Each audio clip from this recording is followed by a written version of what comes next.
Сегіз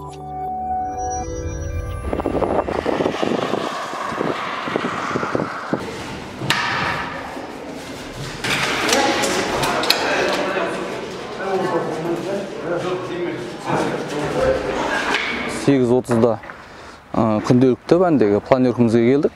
Сонымен 9-дан 15 кеткен кезде, 20 кеткендерді где-то нақтан дауыс шықты, түтінді көрдік бірінші. Одан кейін кәдімгі жағарылған дауыстар шықты. Сонымен ойбай шығыңдар далаға дедік. Балалардың жұмысшылардың бәрін далаға алып шығып, анарда бомбоубежище бар бізде ДС-дің астында. Сол ДС-ді бомбоубежище астына жұмысшыларды тықтық бірінші. Сөйтіп далаға шықсақ, бала-шаға нелердің бәрі жүгіріп жүр екен. Келіндер бәрін алып ДС-дің астына бомбоубежищеге тықтық. Сонымен где-то 12-лерде ма Түркістан облысынан 40 автобус шықты деп бізге хабар келді. Қазір эвакуация алып кетеді жұмысшылардың бәрін деп. Сонымен ол келем дегенше бәнде бізде ИОЗдан ДС Дербис Эдуард Анварович сол кісі айтты. Осы жақта 32-ші жолда вагон жанып жатыр деп сигналистер айтып жатыр. Сондай бар өшіру керек ана вагон деді. Оның қасында бізде цистерна, газ тұр, бензин тұр, неше түрлі опасный груздар тұр. Сонымен зам ДС по оперативный Нарымбет Құрманғазы екеуміз сол ДС-тен огнетушительді алып, сонымен 32-ші жолға бардық. Қарасақ действительно главный жолға снаряд түскен, жол рельстің ортасына. Сөйтіп, оның осколкысы неге түсіпті? Яғни вагонымыз біздің платформаға, контейнер. Сөйтіп, платформамыз жанып жатыр екен. Огнетушительмен өшіргенше өшірдік, бірақ енді дақансы өшкен жоқ, бірақ бықсып жанып тұрды. Сонымен маневровый келді, составительдер келді. Сөйтіп, главный арғы жолға алып шығып, анау ненің арасынан, составтың арасынан.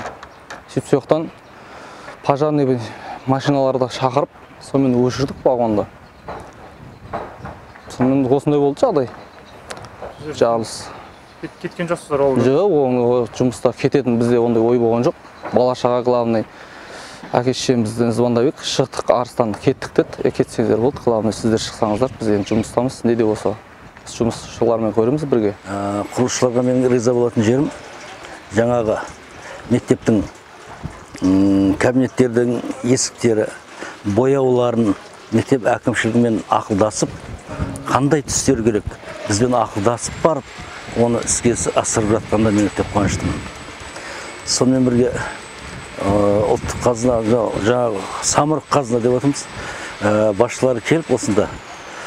Жалпы мектептің тек оқу корпусы ғана емес, сыртқы абаттандыру жұмыстарына да үлкен мән беріп отыр. Жалпы құрылысшылардың жаңағы самұрық қазынаның жаңағы тапсырыс бойынша істеп жатқан құрылысшылардың бүгінгі таңға дейін істегеніне менің өзім көңілім толады. Рахмет. Тәрбиеші қыздарым, яғни педагог ұжымдарым бірлескен түрде 113 баланы бірден алып шықтық. Әрине, әрқайсымыздың қолымызда 5-6 баладан болды. Күннің ыстығына қарамай, мына жерден жаяу жүгірдік. Енді жолдан кездескен таксиге мінді, кездеспегені жаяу бас сауғалап, Алла жаңағы қолдап, періштелерді қағып, аман есен сол күні сағат 2-де балаларды ата-анасына табыс еттік. Самұрық қазына күніге қадағалауда жұмыс қазіргі таңда қарқынды жүріп жатыр. Біздің қиын қыстау кезімізде бүкіл Қазақстан азаматтарына қолдау көрсетіп жатқан, жомарттық көрсетіп жатқан елбасымызға, президентімізге, үкіметімізге рахметімізді айтамыз. Арыс тұрғындарының атынан, өзімнің ұжымның атынан алғысым шексіз.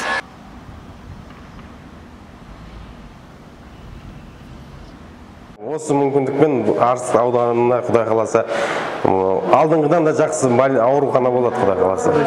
Сондай істеліп жатыр. Материалдарымыз, жұмысшыларымыз бәрі толық жеткілікті. Қазіргі таңда қарқынды жұмыс жүріп жатыр, енді екі ауысымда жұмыс жүріп жатыр. Үлгеруге барынша неғып жатырмыз, үлгереміз Құдай қаласа.